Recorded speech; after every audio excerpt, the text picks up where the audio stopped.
What if I told you that someone close to you is planning to lie to you right now? Would you even notice? Here's the truth. Research shows that people are exposed to an average of 300 lies per day, without even realizing it. So what if you could flip that equation and catch every single lie before it's even spoken? Nobody tells you this. Lying isn't just something bad people do. Your closest friend might twist where they were last night. A family member might smile and say, "I do know," when you ask who ate the food in the fridge. Your boss might stall you about why your project got rejected. The truth is, everyone lies. And if you can't see it, you're living in a completely fabricated world. But here's the good news. Secret agents and detectives have been using these techniques for years. Today, I'm going to teach you their sharpest secrets. By the time you reach the end of this, you'll have already caught the lie before they even finish their sentence. Let's get started. The first technique: the magic question trap. Most people ask questions that make lying incredibly easy, like, "Did you have fun last night?" That question is child's play to lie about. But smart detectives think differently. They ask questions that make lying harder. Instead of asking, "Did you go out last night?" try this: "What kept you out so late last night?"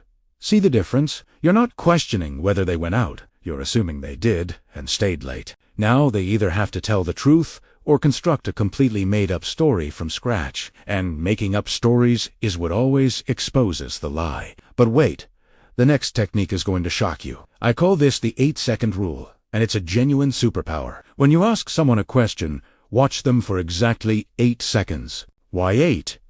Because the brain is fighting its most intense battle in those first 8 seconds. After 8 seconds, they've had time to build a decent lie. But in those first 8 seconds, their body whispers the truth that their mouth won't say. Watch for these signals: touching their face, avoiding eye contact, an unusual pause, a change in voice tone or speed. One signal means nothing. But if you spot 3 or more signals within those 8 seconds, you've got them. And here's the most striking part. This technique works even on people who don't see themselves as liars. But the next technique goes even further.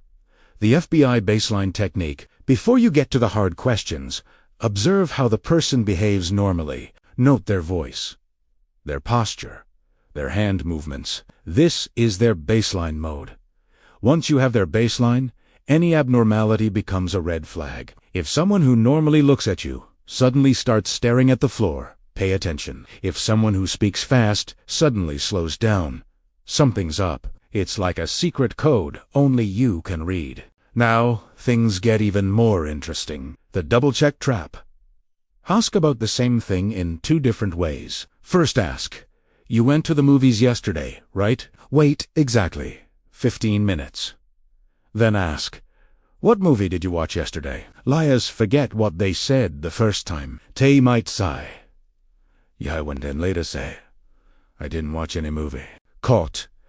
People telling the truth stay consistent because they're remembering real events. Liars are trying to remember a made-up scenario, and made-up scenarios always collapse. Now for the next technique.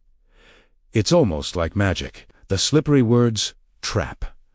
People who are lying use loose phrases like maybe, I think, probably, I guess. The reason is the fear of getting caught in a definitive lie. Instead of saying "I was home," they say, "I think I was somewhere around home, I guess."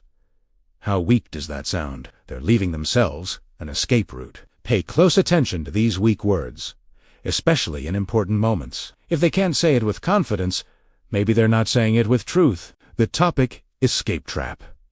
This is my favorite. When someone is lying and senses you're getting close to the truth, they'll suddenly try to change the subject. "Aha, did you see that funny video?" Or "Wait, I forgot to tell you something." That's them hitting their panic button. They're trying to run from you because they're scared. When this happens, gently bring them back to the original topic. We can talk about that later, but first finish telling me what you were saying, then watch how uncomfortable they get. The interruption trap.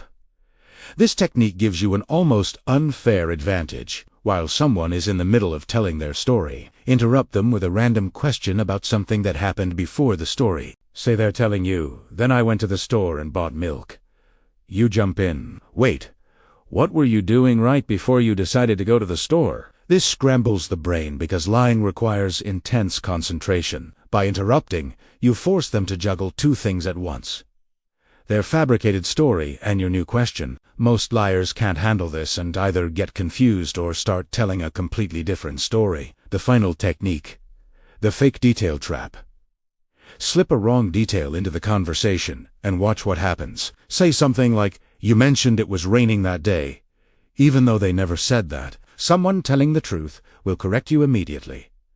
"No, there was no rain." But liars will often go along with your fake detail because they're afraid that pushing back will bring their whole story crashing down. And there you have it. 7 powerful techniques to catch anyone in a lie. Remember, combine these techniques with your gut instinct. If something feels wrong, it probably is. Try these out and write in the comments which technique worked best for you. And if this video helped you catch a lie, hit the like button and subscribe for more secrets. See you next time.